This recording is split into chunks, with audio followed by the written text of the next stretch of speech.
Welcome to my YouTube channel Study Point 11. Today we are going to talk about a topic that's very important for you all, that's past tense, okay, and it is subordinate types. इससे पहले हमने पढ़े हैं present tense और इसके subordinates देखे हैं. आज हम देखने जा रहे हैं, उसको पढ़ने जा रहे हैं, वो है past tense और इसके subordinate types. पहले हम देखते हैं कि ये भी एक what does actually, ये where from it came, ये कहाँ से निकला.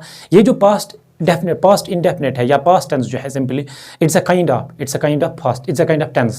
In earlier classes we discussed what does tense mean, and its kind is present tense, past tense and future tense. We discussed what present tenses and its further subordinate types and its further types. Okay, now here we are going to talk about past tense and it is subordinates. Fine. तो हम पहले देखते हैं कि past tense होता क्या है. ये वो स्टेटमेंट, ये वो काम होता है या पास्ट टेंस वो वक्त होता है जो पूरी तरीके से गुजर गया होता है, ठीक है, जिसमें हम complete action which was actually done, an action which was done, जो काम हमने किए थे या किया था मुकम्मल हुए हैं किसमें, पास्ट में, माजी में, हम उसको रिप्रेजेंट करते हैं पास्ट टेंस, ठीक है. अब इसके भी सबऑर्डिनेट टाइप्स होते हैं. पहला जो हम डिस्कस करने जा रहे हैं वो है past indefinite which is also called past simple और सिंपल पास्ट, ठीक है. इसको ग्रामरियन के भी लिखते हैं पास्ट बोलते हैं सिंपल पास्ट बोले या पास्ट सिंपल या पास्ट इंडेफिनिट भी इसको आप कहते हैं. फाइन. तो पास्ट इंडेफिनिट जो होता है, मैंने क्या बोला है, ये वही होता है जो मैंने पास्ट टेंस की बात की है. An action which was completely done, an action which was completely finished, जो बात हुई होते हैं. We don't have influence of this past indefinite और past simple. We see, suppose मैं एग्जांपल दूंगा, थोड़ा सा डिफरेंशिएट करवाऊंगा. प्रेजेंट परफेक्ट हो, उसमें भी बात मुकम्मल होती है, इसमें भी बात मुकम्मल होती है, बट वो क्या होती हैं, उसमें इन्फ्लुएंस होता है. जब हम कहते हैं I have written a letter, it means there is yet memories that keeps in my mind, there is yet an influence that it goes on impact on my mind. ये भी मेरा इन्फ्लुएंस है मेरे जहन में, भी मैं वो सेंटेंसेस बोल रहा हूँ. I have played a game, तो ये वो स्टेटमेंट्स है जिसमें इन्फ्लुएंस है. जब हम पास्ट की बात कर रहे हैं, पास्ट सिंपल की बात कर रहे हैं, हम वो स्टेटमेंट्स कहते हैं. पहली बात गुजरती हो है, जो एक्शन होता है, जो स्टेटमेंट होता है, वो कंप्लीटली मुकम्मल होता है किसमें, पास्ट टेंस में. और दूसरा ये, इसमें इन्फ्लुएंस नहीं होता है, इसमें इम्पैक्ट नहीं होता है. लाइक आप कहते हैं I took tea, it means you are saying that you don't have an influence. If a person forces you to take a tea, you can, because you told him in such a way, I took tea, मैंने चाय ली थी. इसका मतलब यह है you don't have an influence of that tea. I ate food, it means I completed. I had completed. I did. मैंने ये किया है, ठीक है. तो इन स्टेटमेंट्स को आप कहते हैं पास्ट सिंपल. तो हम सिंपली कहेंगे या पास्ट इंडेफिनिट कह सकते हैं. N action which was completely done in the past, that action can be represented in the past simple या पास्ट इंडेफिनिट, ठीक है.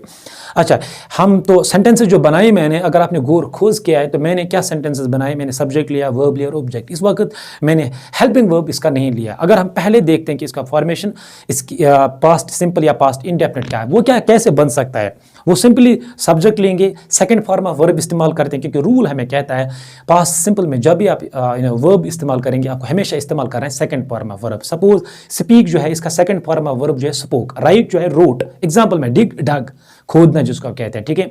अच्छा, walk walked, teach taught, tell told, say said, ये जो वर्ब्स होते हैं इनका सेकंड फॉर्म ऑफ वर्ब आप इस्तेमाल करेंगे किसमें, पास्ट सिंपल में. Suppose I told him a story, I played a game, I wrote a letter. Subject कोई भी ले सकते हैं, he, she, it, they, you don't need to be confused here, ठीक है, अपनी मर्जी है. अच्छा, मैंने क्या लिया, सब्जेक्ट लिया, सेकंड फॉर्म ऑफ वर्ब ली, फिर इसके बाद ऑब्जेक्ट लिया. But I was only able to make what type of sentence, only positive sentence, only assertive sentences, ठीक है. मैंने सिर्फ एसेटिव सेंटेंसेस, मैं नेगेटिव नहीं बना पाया, मैं इंट्रोगेटिव सेंटेंस नहीं बना पाया, मैं इंट्रोगेटिव नेगेटिव सेंटेंसेस नहीं बना पाया. अच्छा, अब जब मैं इसमें हेल्पिंग वर्ब इस्तेमाल करता हूँ तो इसका यूज यही है. पहला use, helping verb are those which helps us to make number of sentences. पहला, ये हमें मदद देता है, हेल्प करता है कि हम और सारे सेंटेंसेस बना सकते हैं. Second, it helps main verb to complete this sentence. Fine. और तीसरा ये इसका कि इस पे एम्फेसिस, स्ट्रेस पड़ता है, जोर पड़ता है जुमले पर. फाइन. जब हम बात कहते हैं तो इसका जो हेल्पिंग वर्ब है किसका, पास्ट इंडेफिनिट का, वो है डिड. जो रूल कहता है जब भी आप डिड इस्तेमाल करेंगे इसके बाद हमेशा फर्स्ट फॉर्म ऑफ वर्ब इस्तेमाल करना है, न कि second form. You see how students, even teachers gate confused when they use did. जब क्या डिड वो इस्तेमाल करते हैं, वो डिड के बाद भी सेकंड फॉर्म ऑफ वर्ब, क्योंकि वो हमें बताना चाहते हैं कि ये पास्ट की बात है, तो हम क्यों, but they are wrong at that time, they are incorrect, they commit a mistake at that time. So you don't know, you need to be aware about it. Whenever you use did, जब भी आप did इस्तेमाल करेंगे तो इसके बाद हमेशा हमेशा फर्स्ट फॉर्म ऑफ वर्ब इस्तेमाल करेंगे। सपोज ऐसे I did play a game, I did eat food, I did take a tea, तो मैंने टुक नहीं लिया, इवन कि मुझे इस्तेमाल करना था पास्ट इंडेफिनिट में second form of verb, but rule says when you use auxiliary verb और the helping verb in past simple did, then you have to use what, first form of verb. तो इसकी formation ऐसे बन सकते हैं, subject, helping verb, first form of verb, then object. Fine, so can I make some sentences, shall I make some sentences to make you more understand? Suppose I say, पहला, I played a game. Here I didn't use what, did, because I didn't need to make, I can use also, I did play a game, I can use it here. अगर मैंने did इस्तेमाल किया तो मैंने इसके बाद इसके क्या फर्स्ट फॉर्म ऑफ वर्ब इस्तेमाल करनी है, अगर नहीं किया तो सेकंड फॉर्म ऑफ वर्ब।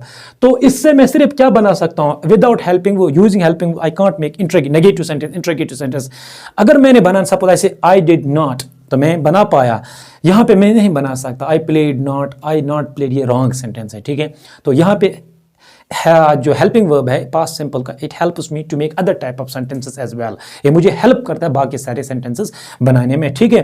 तो इसका यूज़ भी यही है कि जब हम ये बात हम करते हैं इसका इन्फ्लुएंस नहीं होता है, we don't have an influence, we don't have yet memories when we speak like such statement. जब हम पास्ट सिंपल की बात करते हैं या पास्ट इंडेफिनिट की बात करते हैं, उस वक्त हम कहते हैं कि हमें इन बातों का इम्पैक्ट, इन एक्शंस का इम्पैक्ट नहीं होता है, ठीक है। सपोज आई से I did play a game, I did not play a game, did I play a game, didn't I play a game। अच्छा, एक और चीज़, इससे पहले आपको केयरफुल रहना पड़ता था कि सब्जेक्ट अगर हेल्पिंग वर्ब है, ऑक्सिलरी वर्ब है, इसके साथ कौन सब्जेक्ट लगेगा, इज इट सिंगुलर और plural, but here did is used with both subject singular as well as plural. ये जो इस डिड है इसके साथ कोई भी सब्जेक्ट लगेगा, सिंगुलर हो, plural, he, she, it, they, we, boys, girls, every subject can be used with did. Fine, हो गया, आया समझ अच्छे से। अगर अच्छा लगा आपको तो लाइक करिए, सब्सक्राइब करिए और इस चैनल को बाकियों तक पहुंचाइए, शेयर करिए।